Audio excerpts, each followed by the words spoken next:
Hi everyone, I'm Amanda Billyrock. Thanks for coming to my event.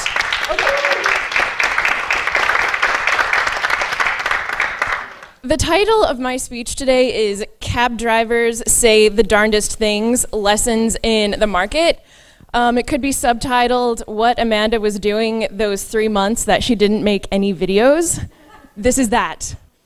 So last year, after the election, kind of when a small part of my soul died, as maybe it did for some of you as well, especially after seeing what happened at the RNC, as we should have known. It shouldn't have been a surprise. But after that, when you read LouRockwell.com every day and you listen to Peter Schiff and you read The Dollar Vigilante, you start to get the idea of leaving the States. At this point, we don't have to stay. And so that's what I was going to do. And at the time, I didn't have a job. I had some saved money in the bank. And so I started looking around. And I started looking for opportunities abroad. And one day on Facebook, someone got on and posted something about Galt's Gulch Chile. And yes, I'm calling it Chile, and I know it's supposed to be Chile. I don't care, I'm calling it Chile. And I thought, hey, this looks cool, some alternative community being built down in South America in a lower regulation country. And so I contacted the guy heading up Galt's Gulch Chile, and I said, hey, can I have a job? Pretty please. And after a few Skype meetings, he was like, yeah, I will give you a job. I was like, awesome, my ticket out of the States, there, done. And he said, when can you be here? And I said, within the month. Awesome.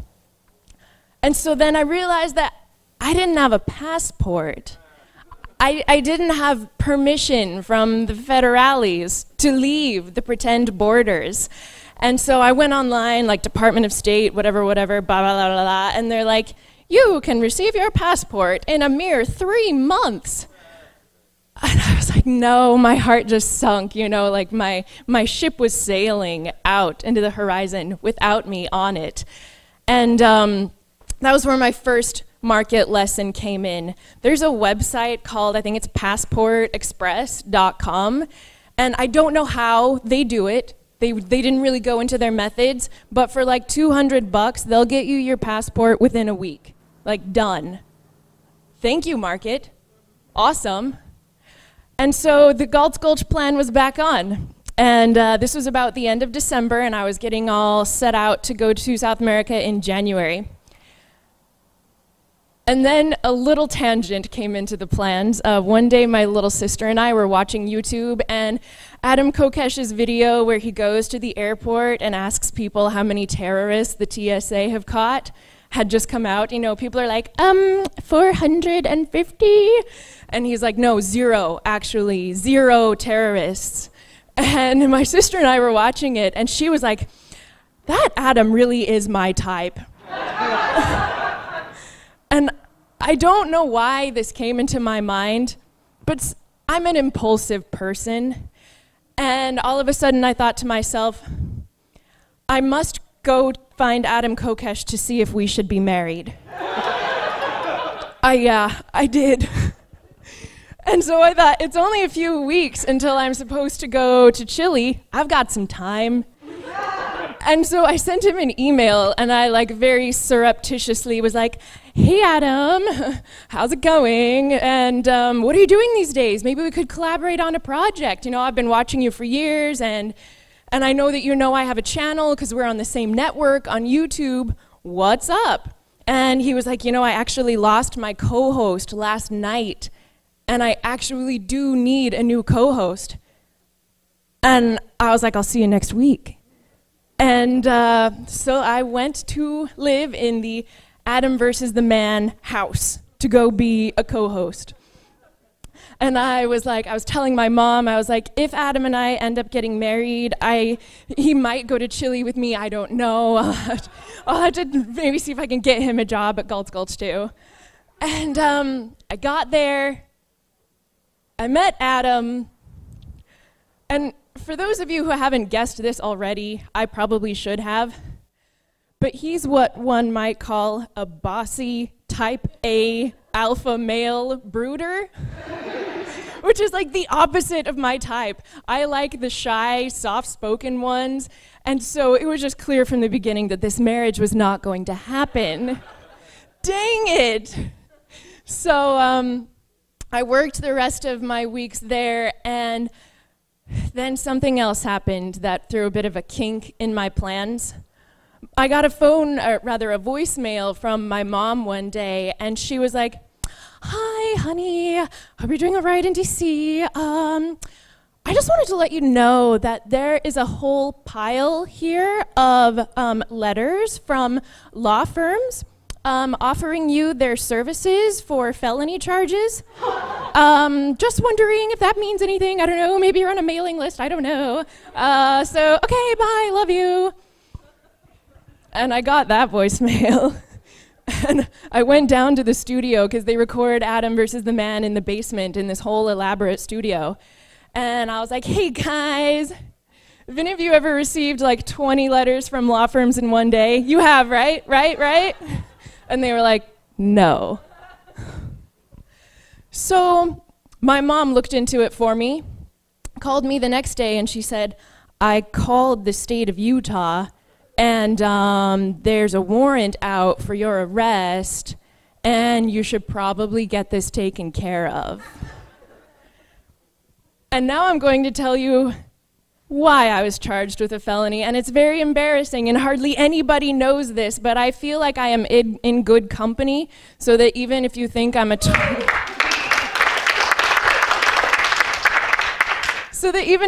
total moron, you will at least empathize with the effort. Last year, I was going on what's called a hotshot run. Like, if you're a hotshot, you provide like courier services, but like on demand. And it's an on-demand job in like oil refinery. And I live in Utah, and there's a lot of oil refineries in Utah and mostly in Wyoming. And at an oil refinery, if a part breaks down or if anything isn't working, they're losing tens of $1,000s an hour. And so they are more than willing to call a hotshot, say, "Bring us whatever valve, we'll pay you like $100 an hour," whatever. So I was doing a hotshot job last year, and I was in Colorado. And this valve had to be delivered by the end of the business day, by like 5 or 6 o'clock, or they weren't going to be able to open up the next morning, and it was going to be, catastrophic, as it would be, to lose tens of $1,000s an hour. And despite my rush, I was still going the speed limit of 65 for hours and hours on end. And apparently, when we were in this slightly curvy area, it went down to 55. I didn't see a sign. Oh well. And in that 55-mile-an-hour zone, I got pulled over for speeding. And, this man in a costume who had, whatever sort of ego syndrome he had, is talking to me, and at first he's like, "I pulled you over going 69. He goes and checks, whatever it is they're fiddling on back there in their car when they stay back there for 10 minutes, God knows why. When he comes back this time, he's like, "Yeah, you were going 70. And then a couple of minutes later, when he's like writing out my ticket, he's like, "Yeah, you got you going 71. I was so upset. I did not invoke my right for silence that I ought to have. I was being very mouthy. And as he handed me the ticket, I saw in the upper left-hand corner the people of Colorado versus Amanda. And I thought to myself, sir, there is a large handful of people in Colorado who get to go to work tomorrow because of me, who get to get paid tomorrow because of me. This is not the state of Colorado versus Amanda. Or the people of Colorado versus Amanda. This is the state versus Amanda.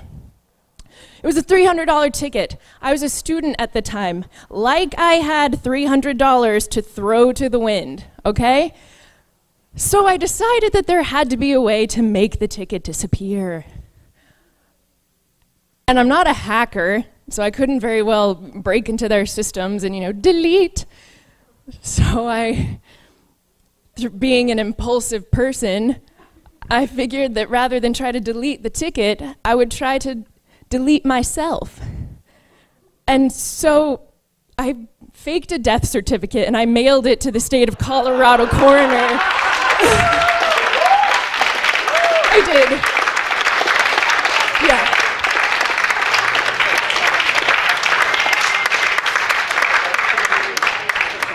And that is why I was charged with a felony last fall. So I had to leave my Adam versus the Man gig early and go back to Utah to stand trial as a felon. And though it would have been easier to pay the $300 ticket, because I ended up having to hire an attorney for like $2,000, and I had to fly back to Utah. That was an expense I had never planned to pay. And I was so embarrassed while I was there for the trial that I didn't ask any friends or family if I could stay with them. I was too embarrassed, so I was paying for hotels and cabs.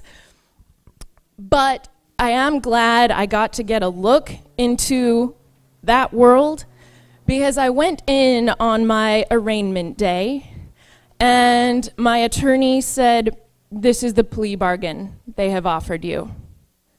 And I thought, Amanda, a liberty-loving person would not take a plea. A liberty-loving person would ask 12 of her peers to judge her instead. But I just wanted to get the hell out of the States. And it was going to be a $500 fine in my plea bargain, but to go to court I would have had to pay my attorney $1,000 a day. And so it was then that I realized firsthand how the justice system disenfranchises the poor, makes justice unaffordable. Another thing I saw that day at my arraignment was all of the other people who were coming in to plea or do whatever it is they were doing. Almost every single person, other than like one other guy, looked totally just strung out on meth. They looked like, like these people were abused and dirty, and it's just like, these are the people who this system is just cycling through. This is what it's there for.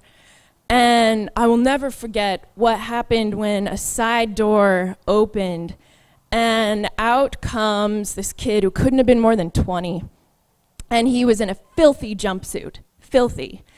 And he wasn't just in cuffs. He was in actual clanking chains, and the chains were around his wrist, and his wrist was bound to his midsection, and his midsection and wrists were bound to both of his feet. And he was clanking in chains, covered in filth, couldn't have been more than 20 years old. And I thought, oh my God, I've never seen someone treated like an animal before. I'll never forget that. Oh. Anyway, so I took the plea, and my attorney gave me a ride back to my hotel from the courthouse so I wouldn't have to take a cab out in the snow. Thank you, attorney.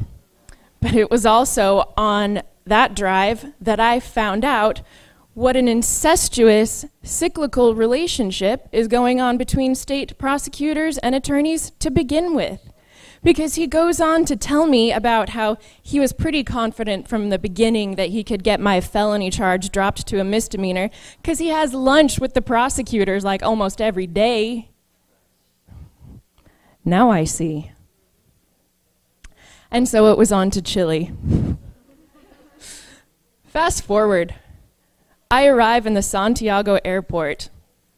And I don't know if any of you have heard of this, but some places there's a thing called reciprocity, where a country will charge citizens coming in an entry fee because those citizens' countries charge Chileans entry fees. And the United States charges Chileans $160 just to come here. So that's $160 they don't get to spend in our economy. That just goes straight into the pocket of the state. And so I was charged $160 to go into Chile. Thanks, state. And once I got through that, I got my bags, I step out into the sunshine, and it was my employer who was supposed to come and pick me up. And like 30 minutes, he's not there. An hour, he's not there. An hour and a half, my ride didn't come. And I don't speak Spanish. And this whole time, like the cabs, they have these dudes like out like grabbing people off the sidewalks, like, where do you need to go? You know, here's what we're charging, get in, get in, get in. And so people were coming up to me like the whole time, where can we take you, where can we take you? But of course in Spanish, I can only assume that that's what they were saying. And I was so lost. And the Santiago airport is like outside the urban area. It's not like I could have just like walked over to a hotel. So I was just like sitting there in the middle of a foreign country, alone, like no phone, just alone. And I thought, I could go back inside the airport and buy a ticket back to Salt Lake, but then I would suck. And so I sat and I gave it a little thought.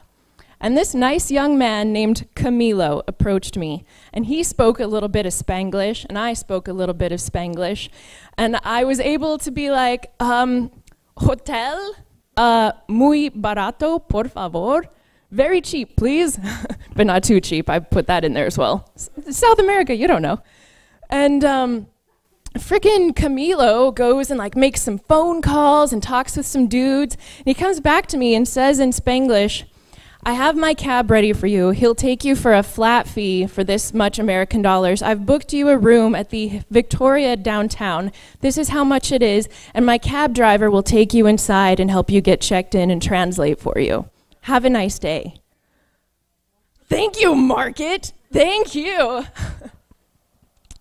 The Gulch thing didn't work out for me, but I wasn't ready to leave South America just yet. So I decided if I'm going to stay here, I got to learn some Spanish, some Espanol. And so I went online, found some Spanish classes that also offered housing out on the coast about 2 hours away in a city called Valparaiso.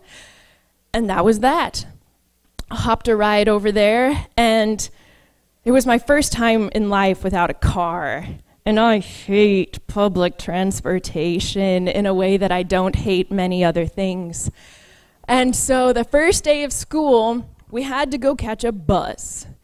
But there wasn't a bus stop near our house.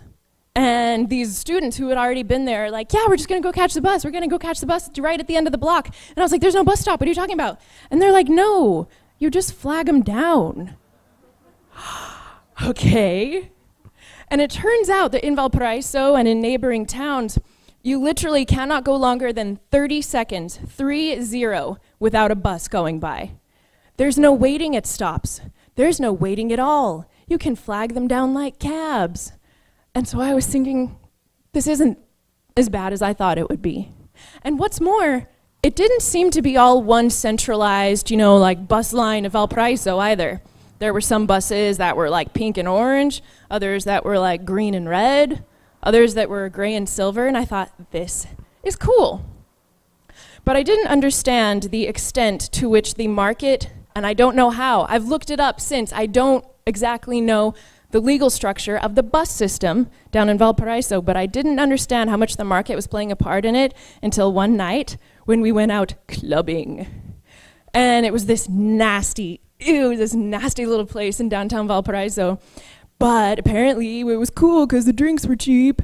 Hello, it was because they were watered down, but whatever, I went anyway. There was this nasty little square, and we came stumbling out, 2 or 3 a.m., and I'm expecting to have to get an expensive cab ride back home, because that's just how things are. But we see this rainbow of buses lined up down the square. Not just parked here and there, lined up. And there are these dudes like hopping off the buses and being like, where do you want to go? Where do you want to go? You want to go to Viña del Mar? We'll take you. Get on, get on, get on. You want to go to Cancun? Get on, take you. We'll go, go, go, go, go, go, go. And they're like helping us. They're helping our inebriated selves get on the bus we need to go to and help us fumble with our change and tell us where we're going to go. And then once you get on the bus, you see that there are like strips of Christmas lights. You don't notice these during the daytime, but at night, these lights, they turn them on when they pick up club goers, and they're like flashing lights, and they turn on club music over the PA system. And it was totally pleasant in every way. I thought, thank you, market, thank you. After a little while down there, I realized that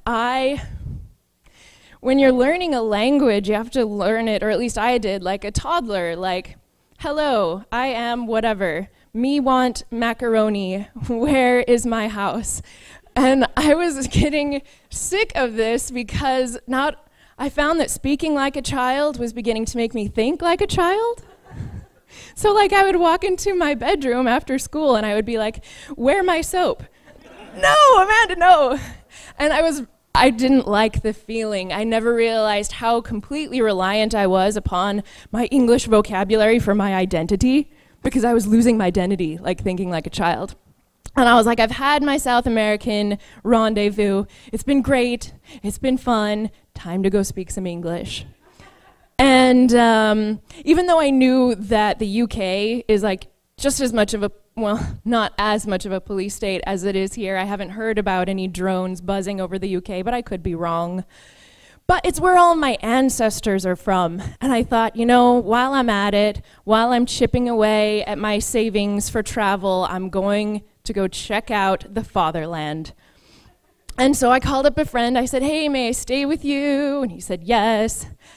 But I had one thing to do before I left, Chile. You see, while I was down there, my first week there, I ordered a bunch of skincare from this place in San Fran. It's the only place you can get it. And as I was doing the online checkout, it was like, we recommend USPS International for global online tracking systems.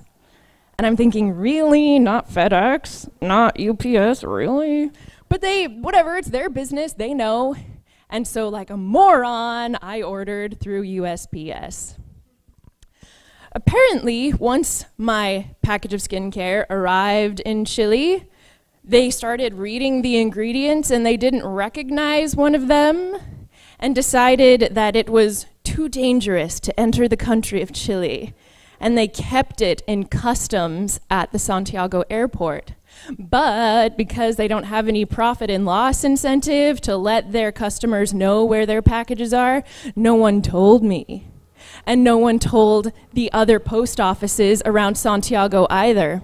So I would go to the post office once every 3 days, stumble through Spanglish, "Donde está mi paquete, por favor?" And they would tell, just keep waiting, it's coming, it's coming. No one ever told me that it was being held for ransom at customs. 3 weeks of this. And a couple times of me actually crying because I'm out of the stuff that I really frickin' need, because my skin thinks that I'm a 15-year-old boy going through puberty. And I finally get someone to call them for me and be like, blah, blah, blah, blah, blah, blah, blah, in Spanish, where's your package? And I was told that I had to go to the Seremi de Salud, the Department of Health, and get like a handwritten note from their czar leader that it was okay for me to bring in my face wash. Okay, I'm not gonna leave without it. And so that night I went to Santiago, and I had to call a cab the next morning to take me to the airport to get a slip that said I needed to go to the Department of Health, to then go to the Department of Health, to then go back to the airport. And called my cab driver. I'm fully aware at the time that this is going to be at least $100 cab fare day. But the stuff that I ordered a ton of it. There was more than $100 worth of product in that box. It was worth it. And so I get in my cab, and I really like talking to cabbies. I learn so much talking to cabbies. And so I get in and I'm wondering, oh, I wonder what our common ground is that I can establish to talk to him. And I see hanging up in his window a jersey, like a soccer jersey, a little miniature one. And I'm like, oh my God, is that the flag of Palestine? And it was. And so I had this impulse, because I am impulsive, to say something. And I thought, this might come out the wrong way, but I'm just going to say it anyway. And so I sat forward and I was like, I don't approve of the military relationship between the United States and Israel either. And he didn't.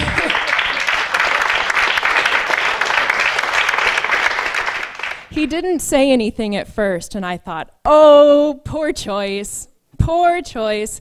But then I looked in his rearview mirror to see if I could get a glimpse of his face. He was smiling.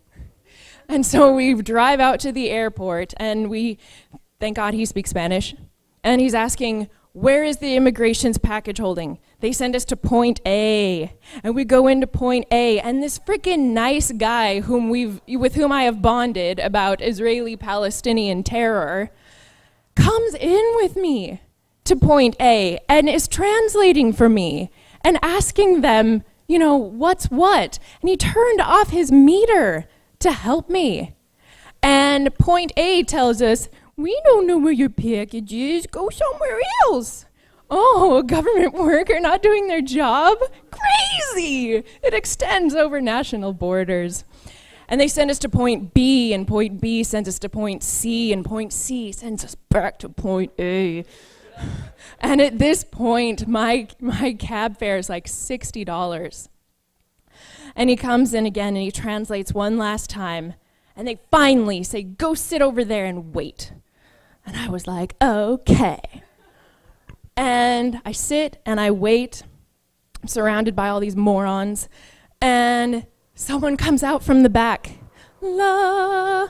And they're holding my package that I have waited for so long. And I'm freaking breaking out, and I'm upset, and I'm tired, and I'm running out of pesos. And I see it, and I actually start to cry. I actually start to cry.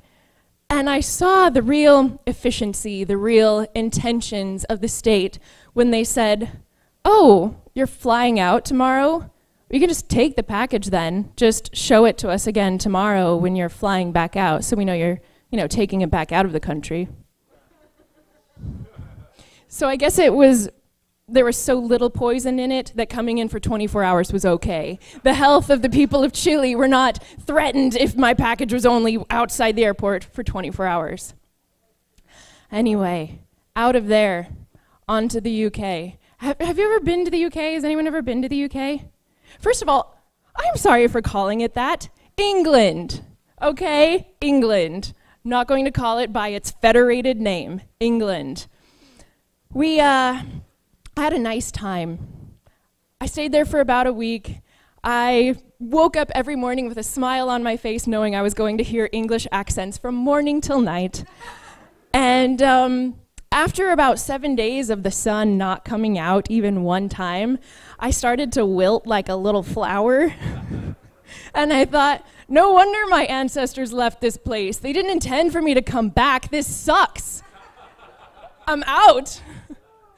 And so once again, I stayed in a hostel. And by the way, if none of you have ever stayed in a hostel, for the most part, they're so awesome because it's just like a hotel, but they just don't change your towels and sheets in the morning. But it's half the price of a hotel. It's awesome. And so again, I asked my hostel to please call a cab for me because I was going to fly to New Zealand in the morning. I figured I wanted to check out New Zealand.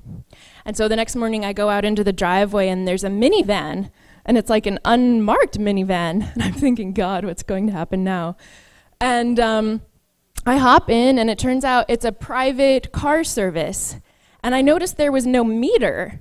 And I was like, hey, sir, how are we going to calculate the total here? And he was like, oh, we just do it from point A to point B, whatever the mileage is, and it's just a flat charge.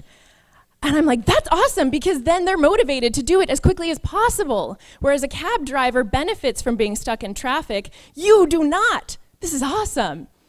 And I was going to take a tour on one of those hop-on, hop-off buses that day before my flight to go see a Buckingham Palace or whatever. And so we get to the area in London where I'm going to catch that bus. And I was like, hey, here's good, you can just pull over here. And he was like, no, I can't. And I was like, excuse me? And he was like, we're a private car company, and the city makes it illegal for us to pull over on the side of the road to drop off people or pick them up. That's reserved for city licensed cabs only. I said, excuse me? And he said, yeah, I have to find a driveway or a parking lot to drop you off. And I said, well, there are no bobbies around, so will you just drop me off here? And he said, no, you don't understand. There are cameras in the streets, and if I get caught, the city will come after us and I'll lose my job. The cabs are given a monopoly on using the sidewalks there. So I finally got out the tour, the Buckingham tour. We were charging like twice what they had posted online. And I was so over it, and I was so over the clouds that I just went into a pub and just drank by myself for like 4 hours until it was time to go catch my flight. Screw you guys. And so it was time to go to the airport. And I wanted to like find a minivan, right, to like get a ride from, but you can't tell which minivans are the private cars. And it occurred to me only later that, oh, they probably make it illegal for them to print on the sides of their cars what they actually are to make it harder for them to compete with the state licensed cabs. And so I couldn't flag one down because I couldn't tell who was who. So I had to flag down a cab, and they all look the same. They're all like black with a yellow top, so you can always tell. I climbed into this cab, and immediately I got this ew vibe from the driver. I could tell that this was going to be the one cab driver I've ever encountered with whom I did not want to carry on a conversation. And we're out on the freeway, headed to London Heathrow Airport, and he just starts being like, just inappropriate, just asking me personal questions and telling me about his ex-wife and this and that and this and that. And I was just like, ew.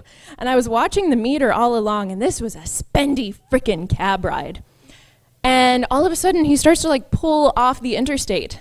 And I was like, hello, sir, huh? What you doing? And he was like, oh, I'm just out of gas. I'm gonna go get some gas. Maybe you should have gas in your tank before you pick up cab passengers. There's a thought. We go down to the petrol station, and I'm thinking, okay, he'll throw in like a few liters and then we'll be on our way. I am, after all, going to catch a flight. And he's filling up, like the whole thing. Like, it's going and going, and he's just out there, you know, whatever. And I'm like, this isn't happening. This isn't happening. And when it's finished filling up, he pokes his head in and he's like, I'm gonna go inside and get a coffee. Can I get you anything? You want a coffee? I'll get you one. No. I pulled out my cash for what I owed him so far. I slammed it down into the little money window. I got the hell out of that cab. And the whole time he's like, where are you going? You won't find a better price. Get back in here. Get back in here. And I had to like run from this man. And so I'm out on the sidewalk alone in a foreign country again. And I thought, I have to call another cab. I might have to go through this all over again, but I have to get to the airport. And I noticed that there is a fleet of very lovely cars to my left. And there are men in very nice suits and ties standing around. And one of them approached me and said, are you looking for a ride to somewhere? And I said, yes, I'm trying to get to the airport. And he said, we have a car service here. And they were operating out of a driveway because they have to. And I said, well, earlier today, because the minivan earlier had quoted me with £30 or whatever to the airport, I said, earlier today, I got a quote of £30 to the airport. Can we do that? I'm thinking this is a luxury car service. He's gonna laugh at me. He was like, absolutely, let me get your things. Have a seat. And opens the door for me. Thank you, market. Seriously, the seats were leather. It smelled wonderful. It was spotless. There was classical music playing on the radio. My guy was wearing a cute little hat, and he got me there lickety-split for half of what I would have paid in the cab. Fast forward, landing in New Zealand. I didn't take a whole lot of public transportation in New Zealand. I don't know if any of you know, but everything there is like twice as expensive as it is here. And I don't know if it's because they just have to import so much, or maybe they're just a bunch of import tariffs. I don't know. But a cab ride, 6 blocks, was $20 easily. And a bus ride anywhere was $5 easily. And I was on a job hunt. So I could not afford to be dropping that kind of money to go out job hunting every single day. And so I interacted with the market in a different way this time. The prices of petroleum were telling me that whether it was an artificial scarcity or an actual scarcity, there was a scarcity of petroleum in the market, and I had to find a way to economize with that fact. And so I did something I probably never would have done if it weren't for this. I bought a hog, also known as a scooter, and I looked so awesome on it, and I felt so awesome on it, and people have never looked at me with such respect. And that was super cool. I zipped around on that on a gallon a week, and it was awesome. And then maybe, as some of you know, a family issue happened that caused me to have to come back to the States prematurely. I was in New Zealand for probably a month.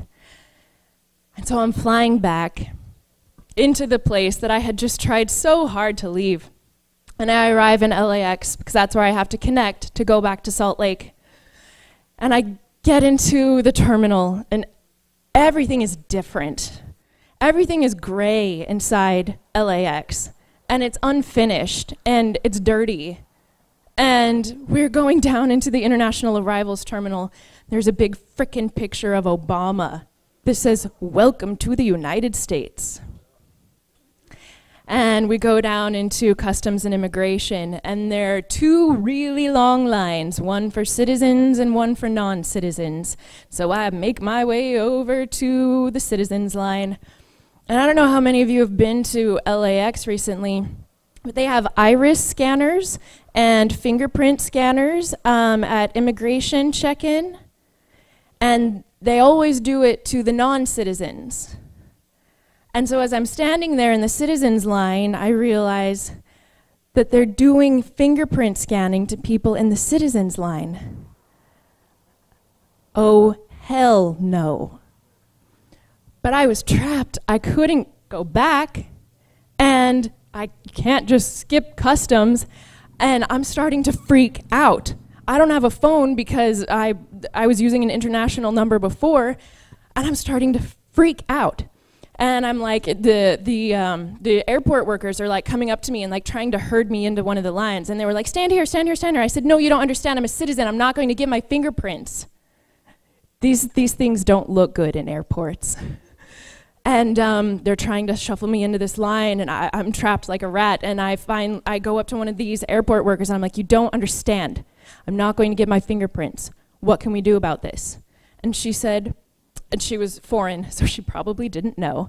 And she said, well, that line all the way down there is where the pilots and the flight attendants come in, so maybe just go down there. You got it. And so I did, and as I was going down there, the guy was like closing down his station, because all of the plane people had already checked in. He was shutting down shop. And I get to the counter, and I'm like, hey, me, please, now, me.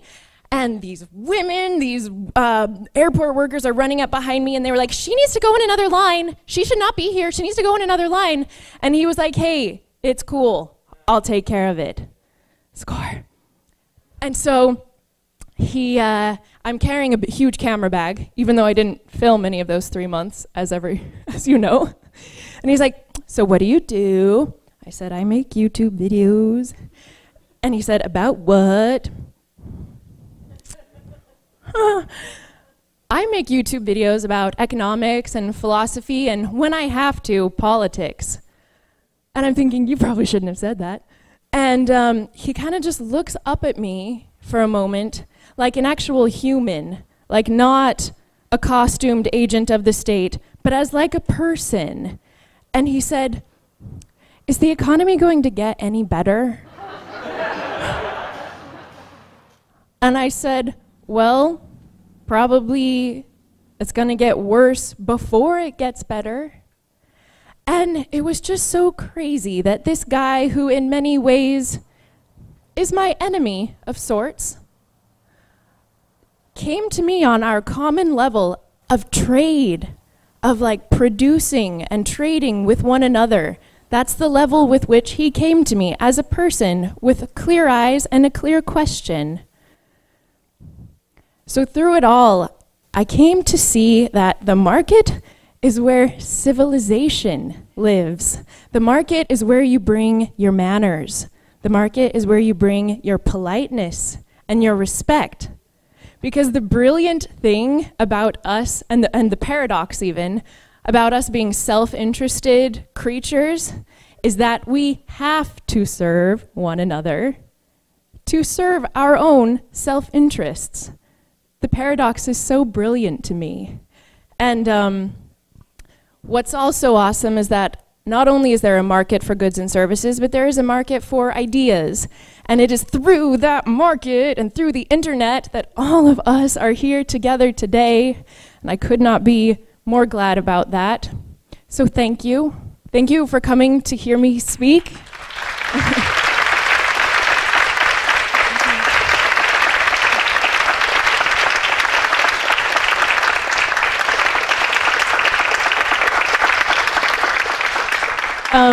If you want to stay in touch after this week, come to amandabillyrock.com. I live there now, so just come to there.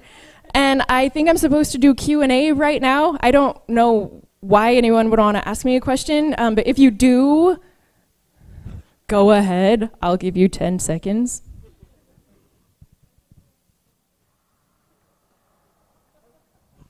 Awesome. Thanks for coming.